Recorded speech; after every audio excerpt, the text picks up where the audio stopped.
India's mergers and acquisitions market is getting bigger but quieter. Deal values hit $14 billion in Q3 2025, up nearly 50% from the year before. Yet, fewer deals are closing. Companies are doing larger but fewer transactions, and smaller deals are falling away. Mergers are important because they offer real exits to shareholders and enable firms to go bigger, allowing them to optimize economies of scale and create surplus for consumers. For a government that wants to focus on the ease of doing business and has aspirations of a $7.3 trillion economy by 2030, months lost in tribunal queues carry a real cost to shareholders and Indian firms wanting to grow. In her Union Budget 2025 speech, Finance Minister Nirmala Sitharaman offered a diagnosis. Requirements and procedures for speedy approval of company mergers were to be rationalized, and the scope for fast-track mergers widened. In September, the Ministry of Corporate Affairs followed through. The Companies, Compromises, Arrangements and Amalgamations Amendment Rules of 2025 expanded the fast-track merger framework, allowing unlisted companies with borrowings under 200 crores or holding subsidiary mergers and fellow subsidiary restructurings to bypass the tribunal entirely, getting approval directly from the regional director. It was an acknowledgement that the National Company Law Tribunal, or the NCLT, the single window meant to speed up corporate restructuring, has become a bottleneck. At the Professor, we analyzed 3,376 merger cases filed after 2021 across all benches to understand exactly where deals go to wait. These cases account for a fifth of the caseload of the tribunal today. Now, on paper, a merger through the NCLT should take about 90 to 120 days. First, the company files an application. Let's call it the first motion, the green light to talk to stakeholders. The tribunal decides whether shareholders and creditors need to formally vote or if that requirement can be waived away. Then comes a 30-day window for regulators. This could be the regional director, the income tax, the registrar of companies, SEBI, RBI, and others to raise objections. Finally, the company files a second motion, and the NCLT approves or rejects the scheme. This approval may be conditional or unconditional. In practice, the typical case takes well over a year. Among almost 2,500 cases with recorded outcomes, the median time from the first filing to the final order was nearly 13 months. When we account for cases that are stuck in the system using a method called survival analysis, the wait time is even longer, 16 months. 1 in 4 cases takes over 19 months. Where does the time go? Well, most of the time goes towards the end of the process. Stage 1, which is the first motion filing, roughly takes about 3 months. Stage 2 takes another 2 months, and then companies have to wait for nearly 8 months to get a final order from the NCLT. The NCLT is not monolithic. Where your case lands matters enormously.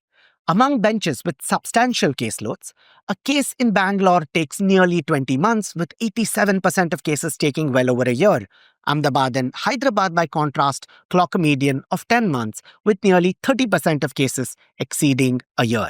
Same law, same process, but vastly different outcomes. Now, the fastest route through the NCLT is avoiding shareholder meetings entirely. When all shareholders and creditors consent in advance, the tribunal can dispense with the meeting requirement. For example, if the company is a wholly owned subsidiary, the consent is a mere formality. In our dataset, nearly 2 out of every 3 disposed matters had all the meetings dispensed with. In 30% of the cases, meetings were partially dispensed with, but the timelines were no different. It was only in the 3% of cases where all meetings were conducted that we see a jump. The time to sanction jumps by about 2 months. Now, one might expect complex transactions to take longer. Composite schemes, bundling, say, amalgamations with capital reductions or demergers, should logically face more scrutiny than a straightforward merger of 2 companies. The data doesn't support this. Time spent in the NCLT is remarkably similar across case types. Simple amalgamations, composite schemes, demergers, all cluster around the same median, give or take a few weeks. This matters. If complex cases took longer, one could argue that the delays reflect genuine judicial scrutiny of harder, more complex problems. Instead, the uniformity suggests that it is procedural friction that affects all cases equally. Hearing schedules, regulator response cycles, and administrative bottlenecks, the queue doesn't discriminate. Now, the law gives regulators 30 days to respond. The data suggests that they often take far longer or trigger cycles of clarification that extend well beyond that window. In roughly one-third of cases in our dataset, we identified regulators raising observations. The impact is stark.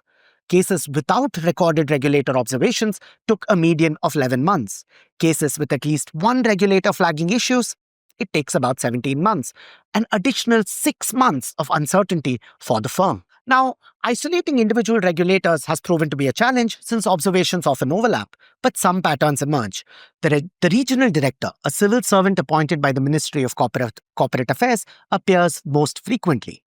When multiple regulators pile on, delays compound further. And the observations are rarely consequential to the outcome. In our dataset, over 90% of concluded cases are eventually sanctioned, and just 1% of cases dismissed on merits.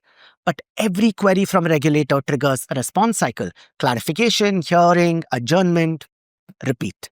The 30-day statutory window becomes a 90-day reality, or far worse. Now, if most schemes eventually exit with an approval, why does the process take so long? The Supreme Court has held that tribunals must assess fairness and equity, not merely rubber stamp applications. But when sanction rates exceed 92% and dismissals are vanishingly rare, the scrutiny looks more procedural than substantive. The NCLT has become a court required to judge that rarely says no while everyone waits. The September amendments are the most significant expansion of fast-track mergers since the route's creation. The fast-track process imposes a 60-day deemed approval timeline versus open-ended tribunal schedules. For group restructurings and smaller unlisted companies, they should meaningfully reduce wait times. But are the reforms targeting the right problem?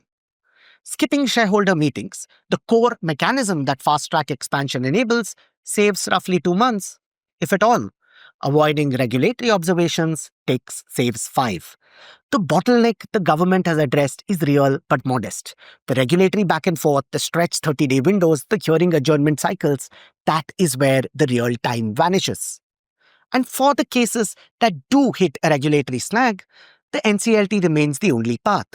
There are only 7 regional directors serving the entire country compared to 15 NCLT benches. A surge in fast-track applications may simply relocate the queue from the court to the office of the regional director. The question is no longer whether India can create fast tracks. It already has. The question is whether the main track and the regulators who feed into it can be fixed. For a country targeting a $7.3 trillion GDP by 2030, this is an expensive question to leave unanswered.